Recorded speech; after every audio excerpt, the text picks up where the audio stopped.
Hi, I'm Katie Wilson and you're watching A News. Here are the headlines. Donald Trump agrees to suspend tariffs on Canada and Mexico in exchange for increased border enforcement pledge. French Prime Minister faces a no-confidence vote after pushing the budget plan through Parliament. Hundreds of people have had to leave the Greek island of Santorini after 4 consecutive days of ongoing tremors.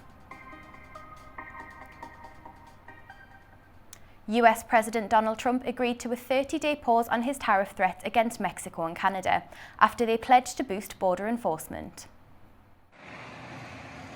US President Donald Trump has delayed the imposition of 25% tariffs on imports from Canada and Mexico for 30 days, following last-minute agreements on border issues with their leaders. This decision comes just hours before the tariffs were set to take effect, easing concerns for businesses across the US. However, small business owners remain wary of potential long-term effects, as price hikes could still impact consumers and their profitability. Well, nobody's out with Mexico. We had a great talk with Mexico, and we had President Sheinbaum is a woman. I like her very much. We've had good relationships, but we have to stop fentanyl from coming in, whether I like somebody or not, and we have to stop the illegal aliens from coming in. I think we've lost 200,000 people on average a year for many years, much higher than the 100,000, could be even closer to 300,000. And they've agreed to put in 10,000 soldiers permanently, like forever, 10,000 soldiers at their side of the border and stop fentanyl and illegal aliens from coming into our country. They have a big incentive to do. Trump stated that the one-month delay will allow time for further negotiations. I'm sure that during this month we'll be able to deliver good results for his people and the people of Mexico. I told him that we've been working together on migration and that we've had good results. We always work respecting and protecting human rights. We talked on our common interest in reducing fentanyl trafficking from Mexico to the United States.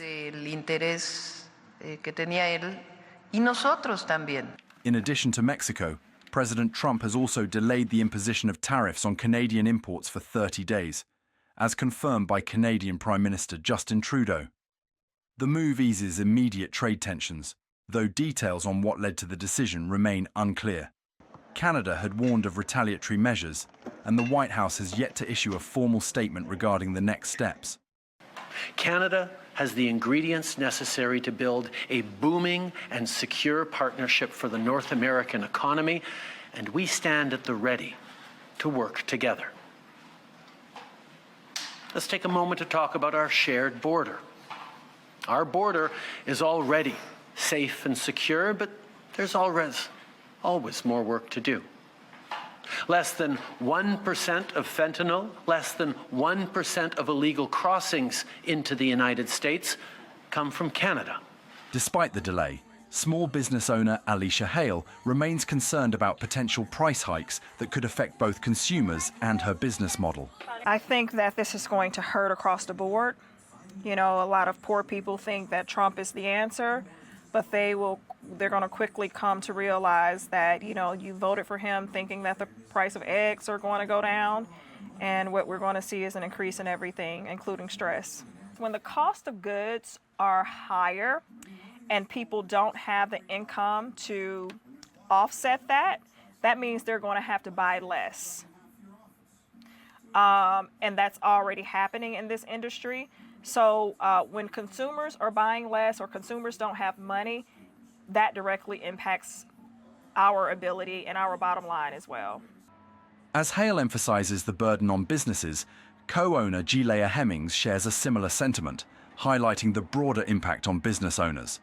Because, you know, when prices go up, you know, obviously business owners are always hit hardest, right? Because we have to pay higher prices, and then unfortunately, you know, it causes our prices to go up, which nobody likes to see. And so, you know, of course we're nervous. We're hoping that this doesn't last long and that they can come to some form of a resolve because, you know, as a small business, we do get hit the hardest. The economists say the delay eases immediate trade tensions, but details on what led to the decision remain unclear. This uncertainty sent global markets into turmoil. with the S&P 500 falling 0.6%, before recovering slightly after the announcement of the tariff suspension. The Mexican peso weakened, while the US dollar surged. Oil prices climbed as Canada and Mexico, major suppliers of US crude, braced for potential trade disruptions. China has retaliated against US President Donald Trump's tariffs by imposing its own levies on multiple US imports and launching an antitrust probe into Alphabet, the parent holding company of Google. The latest escalation further deepens the trade standoff between the world's two largest economies. Beijing has swiftly responded to new US duties on Chinese goods by imposing tariffs on American imports, reigniting trade tensions. Chinese Finance Ministry announced a 15% tariff on coal and liquefied natural gas, along with a 10% levy on crude oil, agricultural machinery and large engine cars. These measures are set to take effect next week. This comes as the additional 10% tariff on Chinese imports to the US took effect early Tuesday. In addition, China's State Administration for Market Regulation launched an antitrust investigation into Alphabet over alleged competition law violations. Beijing also tightened export controls on key high-tech minerals essential to US industry and national security. These restrictions add to previous curbs on gallium imposed in December. Furthermore, China put 2 American companies on its blacklist, including a holding company, PVH Corp, for brands including Calvin Klein and Tommy Hilfiger, as well as a biotechnology firm, barring them from trade and investment activities in the country.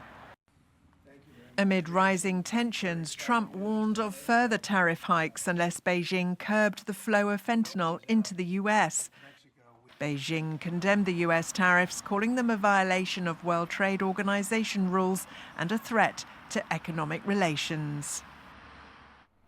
European leaders have warned that US President Donald Trump's threat to expand tariffs to the EU risks igniting a trade war that would harm consumers on both sides of the Atlantic.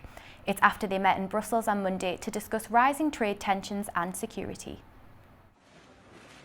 The European Union says it's prepared to defend its economic interests as trade tensions with the US rise. EU leaders gathered in Brussels warned that new tariffs imposed by Washington could disrupt global markets. German Chancellor Olaf Scholz reaffirmed Europe's strengths in trade, saying the EU has every opportunity to protect its economy while keeping dialogue open. Trade is a major topic, which is no wonder, and that is why everyone here must agree that we are strong as the European Union, that we have every opportunity to make sure we can look after our interests, and that is also a message to the United States, which at the same time is connected to us through an outstretched hand, namely that we would like to cooperate with each other, and that's also a key issue. European Commission President Ursula von der Leyen stressed that if Europe is unfairly targeted, it will respond firmly. When targeted, unfairly or arbitrarily, the European Union will respond firmly. This weekend, we witnessed how steep tariffs were imposed on Canada and Mexico. Those tariffs raise business costs, they harm workers and consumers. They create unnecessary economic disruption and drive inflation. We do not see much good coming out of this. So we prioritize productive discussions and engage early. At the summit, leaders also discussed defense, calling for increased military spending across Europe. The United States is our friend, our ally, and our partner. This is a relationship that has deep roots and will endure in time. Problems and difference of views can come up also between friends. When they do, we need to address them, to talk and to find solutions. Of course, while defending our values and upholding our principles and without compromising our own interests. The meeting concluded with a unified stance on protecting European interests while seeking cooperation with Washington. Protests have erupted in Los Angeles and other US cities, with demonstrators demanding action on immigration policies and President Trump's recent crackdown. The demonstrations also come amid a nationwide campaign highlighting the role of immigrants in US society. Thousands of people in LA protested against the latest immigration policies. It's in response to President Donald Trump's administration's crackdown on illegal immigration, which includes redirecting military resources, increasing deportations, and expanding immigration and customs enforcement arrests, including of non-criminals. These type of arrests have surged, with daily detentions now between 900 and 1,200, which is up from an average of 311 last year. Police were stationed in large numbers, watching as crowds gathered with signs and flags. Some protesters confronted officers, but the scene largely remained calm. However, tensions rose when police broke up a rally near a busy street intersection. Aerial footage from the scene shows police approaching the demonstrators, causing groups to scatter, with two separate groups left on opposite sides of the street. Meanwhile, in other parts of the US, protests continued in other cities such as Atlantic City, where protesters rallied in support of the Immigrant Trust Act. This is a legislative effort designed to protect immigrants from deportation and provide access to public services.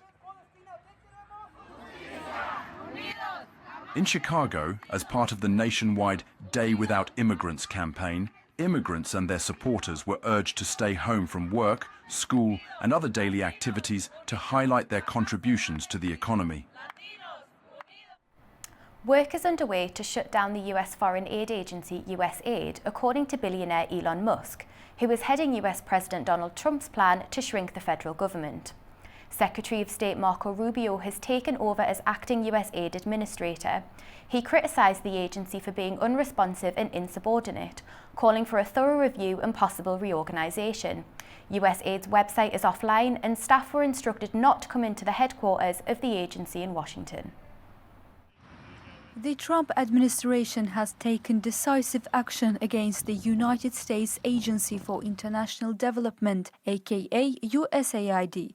President Donald Trump has announced leadership changes and a sweeping review of its operations, calling the agency's leadership a bunch of radical lunatics. Trump stated that officials would be removed before determining the agency's future. USAID, responsible for overseeing foreign aid and development cooperation, operates with an annual budget of $42.8 billion. However, in January, the administration froze all foreign aid programs for 90 days, except for humanitarian assistance, as part of a broader effort to assess whether funding aligns with Trump's foreign policy agenda. The move follows vocal criticism from billionaire Elon Musk, who has been appointed to lead the newly formed Department of Government Efficiency, DOGE. Musk has accused USAID for corruption, claiming that less than 10% of aid reaches its intended recipients. He labeled the agency a criminal organization and suggested it was involved in funding biological weapons research. Further escalating the situation, the U.S. administration has shut down USAID's headquarters in Washington, removed its signage, and revoked access to its computer systems. USAID's official website and social media accounts have also been deactivated, signaling what Musk has confirmed is the beginning of the agency's dismantling. The administration's actions have sparked concerns among Senate Democrats, who argue that suspending aid programs and sidelining USAID's leadership without consulting Congress could harm U.S. credibility and global standing. In a letter to the acting USAID's director, members of the Senate Foreign Relations Committee warned that these measures could create a whirlpool of problems with serious diplomatic consequences. As the administration moves forward, the fate of USAID remains uncertain, with both domestic and international observers closely watching the implications of these unprecedented steps. For more on US aid, we go to Washington and our Ubi Shabanda. Well, the doors for the U.S. Agency for International Development here in Washington, D.C. are shut, at least for now, with dozens of administrators being put on leave by the Trump administration, as Elon Musk, close confidant of the president and the head of the Department of Government Efficiency, says that he is going to put the USAID agency into what he says is the wood chipper, calling the department agency a, quote, scam, with billions of dollars being spent by USAID on various foreign assistance funds around the world. Elon Musk believes that much of those funds are being wasted or going to organizations that have a political agenda and do not promote America first. So a big ongoing debate here in Washington, D.C., as the White House, according to reports, is working through a plan that would potentially bring this currently independent agency under the auspices of the U.S. State Department, giving the president much more control and oversight on how those funds, which are mandated by Congress, are being spent. But certainly this is part of an ongoing effort by the Trump administration to restructure the federal workforce, resize what many believe to be a bloated workforce, and to try to save the American taxpayer billions of dollars that Elon Musk and many of President Trump's supporters believe are wasted needlessly. I'm Umesh Shabander for A News here in Washington, D.C. The World Health Organization is grappling with financial challenges after the US announced its withdrawal. The WHO chief announced that talks on budget cuts will be held in Geneva. With the US being WHO's largest government funder, the agency now faces a $400 million budget cut. WHO's executive board is meeting to discuss its financial strategy for the next 2 years, with proposals to scale back funding for base programs. The budget cut will be discussed at the February 3rd to 11th meeting in Geneva, during which member state representatives will discuss the agency's funding and work for the 2026 to 2027 period. Despite the setback, Tedros Adhanom Ghebreyesus reaffirmed WHO's commitment to global health. For us, as we always say, change is a constant.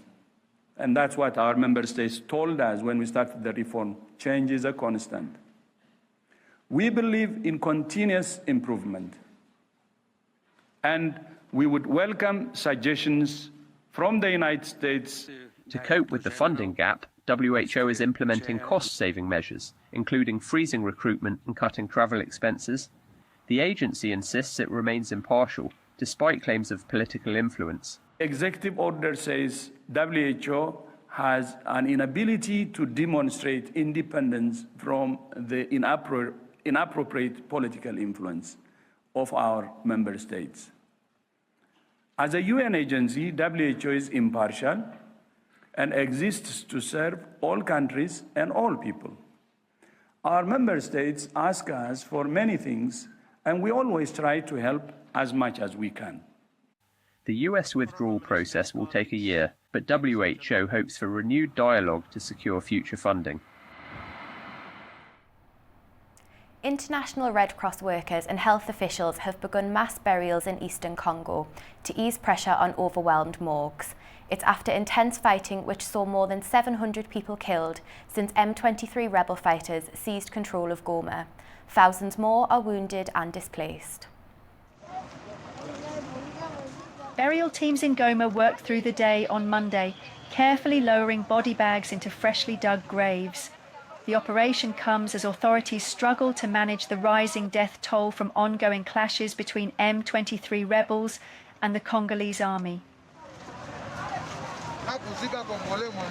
The International Red Cross and World Health Organization are coordinating efforts to provide dignified burials and prevent the spread of disease, as decomposing bodies pose a growing health risk.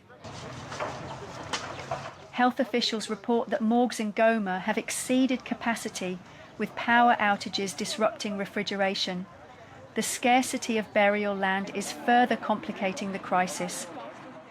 According to the Congolese Health Ministry, at least 773 people have been killed and 2,800 wounded in the battle for Goma, while nearly 500,000 people have been displaced. As tensions rise, the Congolese government has renewed calls for international sanctions on Rwanda, accusing it of backing the M23 rebels. Kigali has repeatedly denied involvement.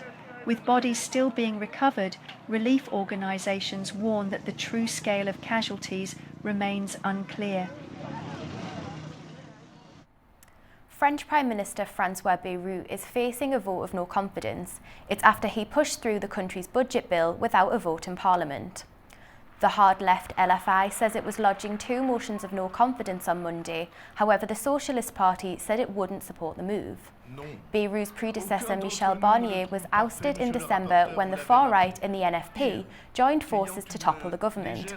France has been embroiled in a deep political crisis since French President Emmanuel Macron dissolved the National Assembly in June 2024. That happened after his party was defeated in European elections. The vote will be held on Wednesday. Turkey has successfully carried out the 3rd test launch of its domestically developed Typhoon ballistic missile, marking a key advancement in the nation's long-range strike capabilities. Developed by Roketsan under the coordination of the Presidency of Defense Industries, Typhoon is Turkey's first short-range ballistic missile, advancing the nation's missile technology beyond tactical ballistic missile systems. The test launch was reportedly completed successfully. However, the specific distance covered by the missile was not disclosed due to security concerns. Typhoon is believed to be one of Turkey's longest-range ballistic missiles so far, though official range specifications remain classified.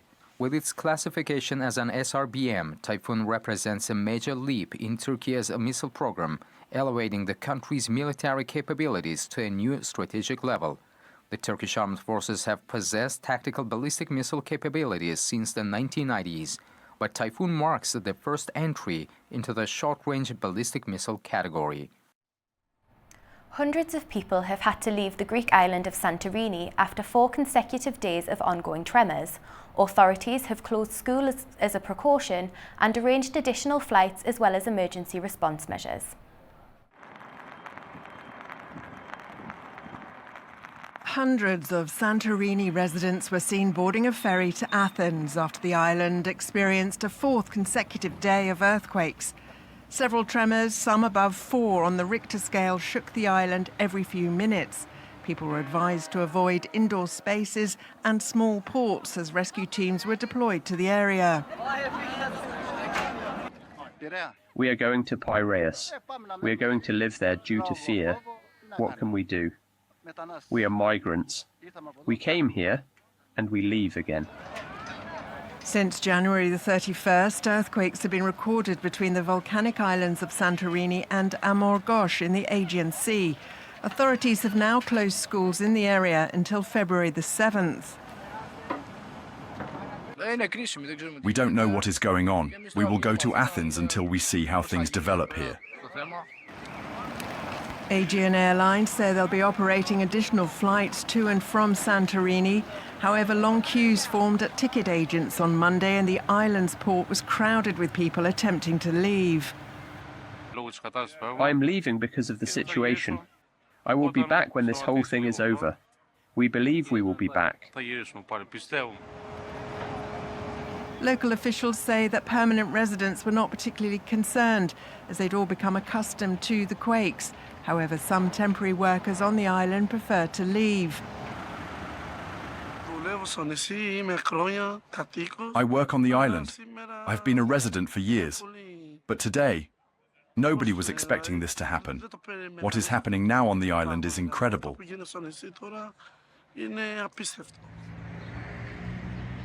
Seismic activity is expected to continue for weeks, according to experts. Greece sits on several tectonic fault lines, making it prone to frequent earthquakes. One of the largest volcanic eruptions in history, around 1600 BC, shaped Santorini into its current form. The last volcanic eruption in the area occurred in 1950. That's all we have for now at this hour. Stay tuned to A News for more exclusive updates. We'll be back soon.